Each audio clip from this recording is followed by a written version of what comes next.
All right, Sean Gilbert. I remember when I read your earlier book, sometimes I wonder if it's more effective to appeal to specific emotions or to appeal to the feel of a neurochemical for music. Also, it's one of those fancy aesthetic questions of how valuable it is to express emotion, arouse emotion, or to depict emotion. So, express emotion, arouse emotion, or to depict emotion are all kind of the same thing if you think about it. So, and express the emotion. The composer trying to express themselves, to trying to depict a specific emotion with their music. Now, whether or not this could be a whole philosophical argument. So rather than try to go into areas beyond my area of expertise, I am going to speak from the lens of a professional composer and the lens of a former therapist. So the quick rundown to emotions and music. Well, first we'll say emotions and music, right? How do we understand emotions? So even beyond that, what are emotions? So emotions are a tool for making sense of these sensory experiences around the world. All right. Emotions are one of the many tools that human beings use to make sense of the world around them. All right. So you experience fear. All right. You touch a hot stove, you burn your hand as a kid, and then you're scared of like hot things for those of you. You're scared of fire. All right. That fear is how you make sense of the dangers surrounding that hot stove. All right. You have an unpleasant experience with a person, and so you start to get anxiety when that person is around. That anxiety is one way you make sense, you navigate your understanding of that person and your experience with that person. So emotions can be a very tricky thing because a lot of people don't have the vocabulary to understand their own emotions. In fact, this tends to be a very real issue facing many therapists, is when the young child doesn't understand the difference between anger and frustration. So whenever they get frustrated, they just default to anger because that's how they understand. They don't see the differences between the two. So there have been many different tools developed to help explore emotions and to experience them. One of them is called the circumplex model of affect, or the CMA, which posits, it's an older model, it has been updated, but I'm using this one specifically because it works really, really well for musicians. The circumplex model of affect posits that emotions come down to an experience of two things: valence and energy, or we shall say arousal is the official term. So valence refers to how positive or negative the emotional experience is, whereas arousal refers to how intense the emotion is. So grief would be a very negative experience, experienced very intensely. Sadness would be a negative experience, experienced moderately, not necessarily as intensely as grief when you compare the two. Now, arousal we can further explain as intensity slash, or we'll break this down. Let's just break it down for the music. So for music, we can explain this model further. We can break this model down further into valence plus size, or we'll say plus intensity, plus energy. All right, so we're going to break this model into three areas. How well can you describe an emotion based off how negative or positive is it on a sliding scale? How intense is the emotion on a sliding scale?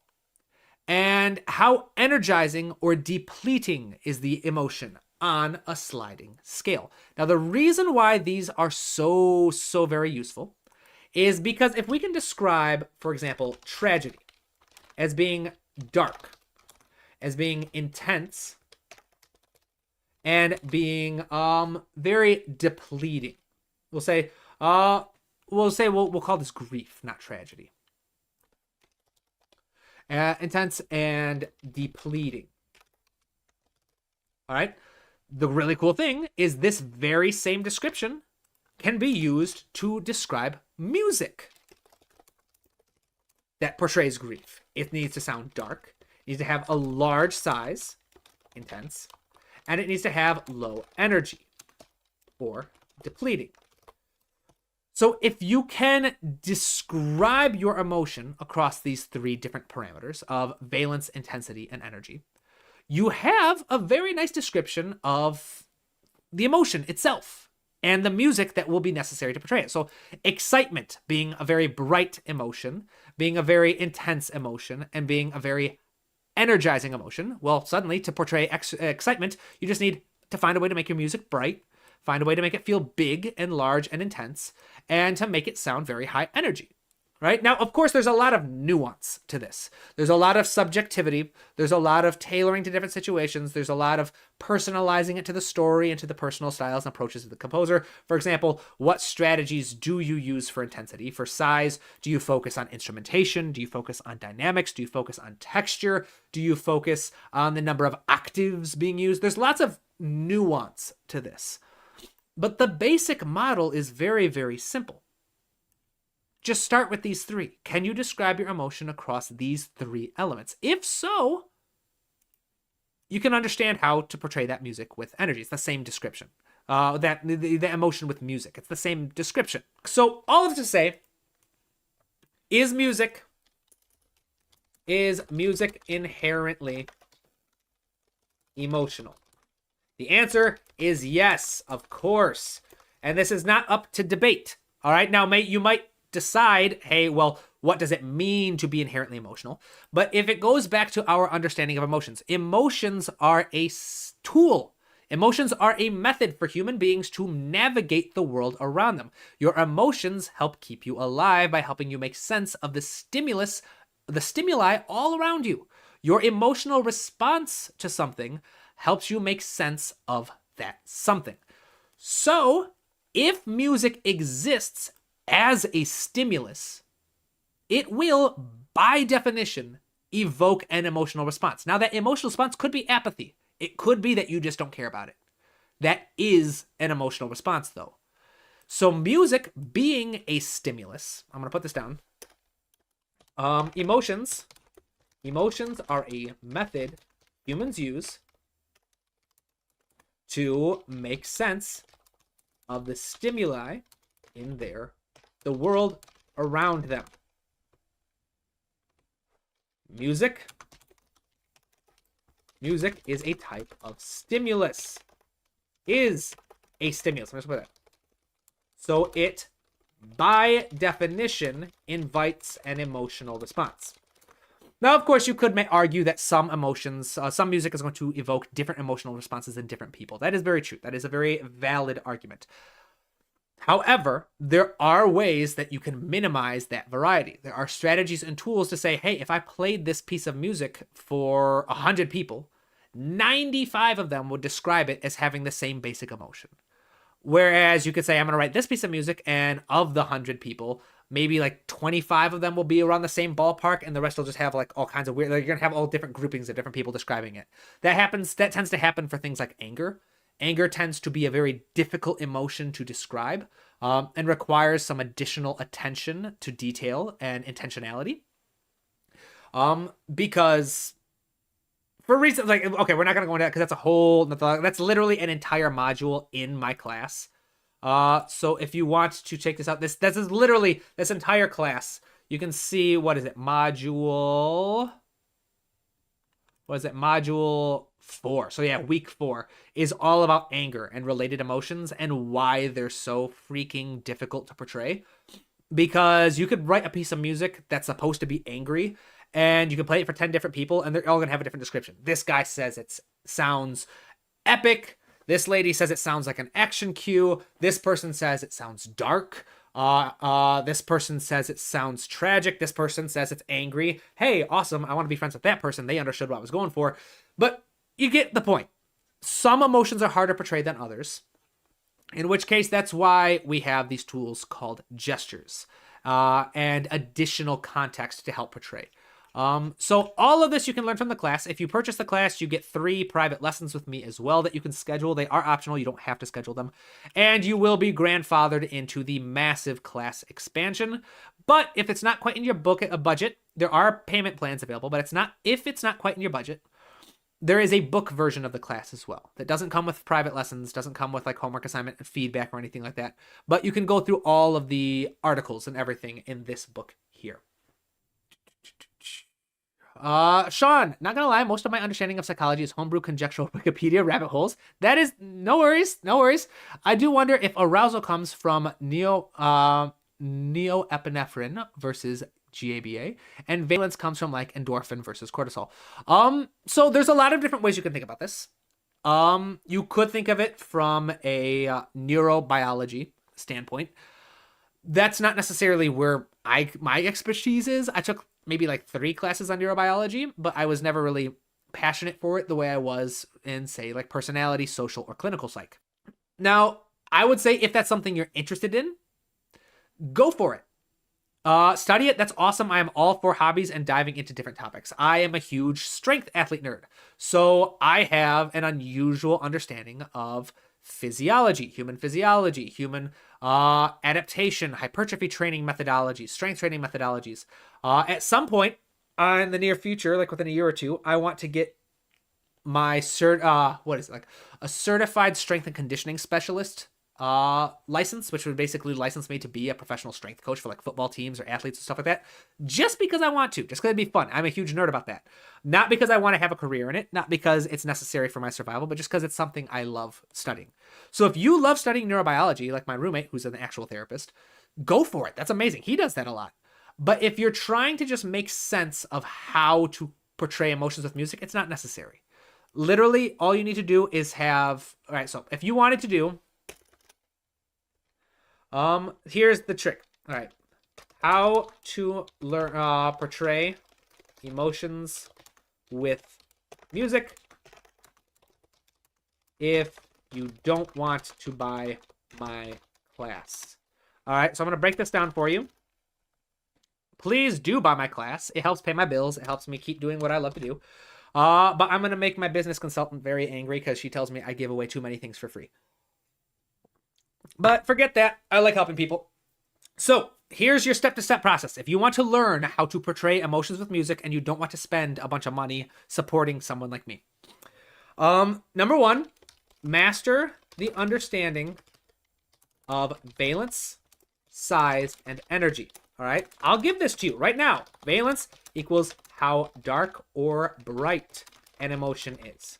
All right. So, for example, my litmus test I said, would you want a loved one to experience this emotion? All right. That'll help you figure out whether you think it's a dark or bright emotion. So you're going to want to come up with your own process. In my class, I teach a 5-category process for thinking of valence. I'm not going to give you that one for free. Just because, you know, your boy's got to eat. Then size equals how intense or intimate an emotion is. All right. Then the third one is energy. How energizing / depleting an emotion is. So again, another way to think about this is instead of how energizing or depleting emotion is, you can think of it as how physically expressive an emotion is. So excitement, you get like really excited, you're jumping up and down, you're dancing, you're rubbing your hands together, you're laughing, you're shouting. Depression, you're just kind of slumped over. All right, you don't have any energy. You don't get enjoyment from the things that you used to get enjoyment from, and you just want to lay in bed and cease to exist. All right?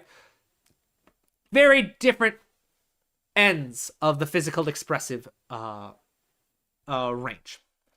But this is a very fundamental rudimentary explanation, but master this understanding. And I would say master this understanding because this is the most useful tool, even for spotting in a film. Being able to say, all right, in this scene, the valence shifts here, here, here. So the scene gets darker here. It gets brighter here. It gets a little more neutral here.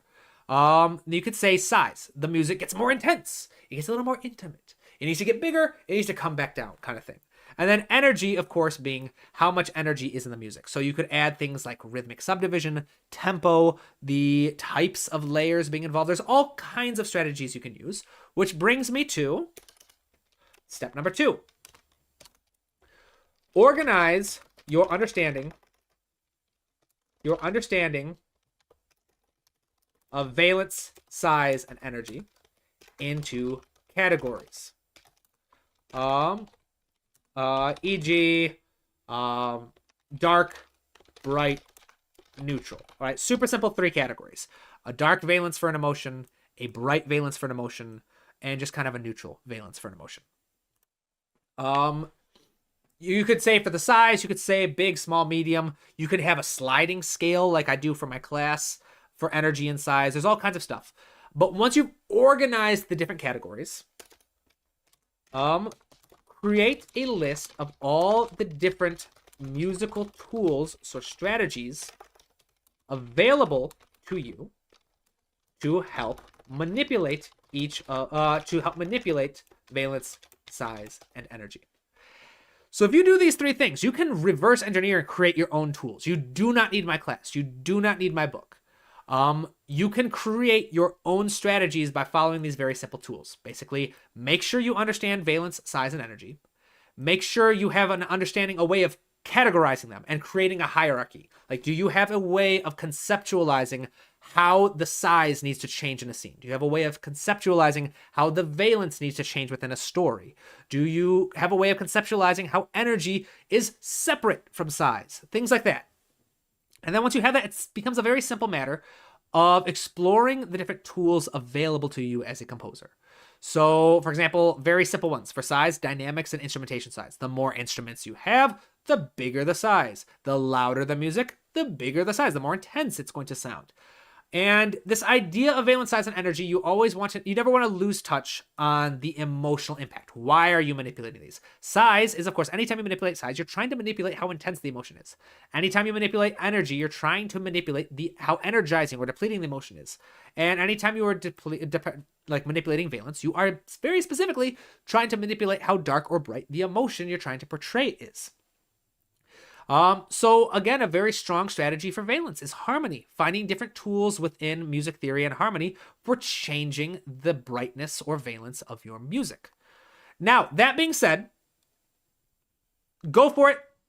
I gave this to you for free. This isn't something I try to guard. I've done so many videos about this model.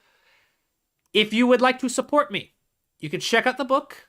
If you would like to help me eat or help me upgrade Cubase and do all other expensive things I've had to do for my computer, you can check out the class, which comes with 3 private lessons. The advantage of the class, and you can check out the course curriculum modules, is not only do you get a very in-depth explanation of all of these concepts that completely removes any mystery behind them, taught by a former therapist turned professional composer, so I have my foot very well firmly established in both worlds. But you also get all of my tools available as well. You don't have to reinvent the wheel. You don't have to come up with your own strategies for how do I control valence. You get all of this taken care of already and just explained to you. You don't have to create a list of different, so in the class, I go through 9 different parameters of music: texture, timbre, tempo, rhythm, dynamics, articulation, pitch or melody, harmony, and did I say dynamics or did I say rhythm? It's one of those 2. But there's 9 parameters. I go through each one and I talk about very specifically, these are the tools you have, these are how you manipulate them, and this is how you can create very specific emotions. Beyond that, I go through more tricky things like how do you change the emotion of a theme without changing the theme and making it unrecognizable? How do you gradually shift emotions throughout a single scene? How do you portray the tricky emotions that are very difficult? How do you put your own personal twist on these things so they don't sound cliche? All of that gets handled in the class. And again, anyone who signs up for the class gets grandfathered into the expansion when it happens. All right, so let's get back to the comments.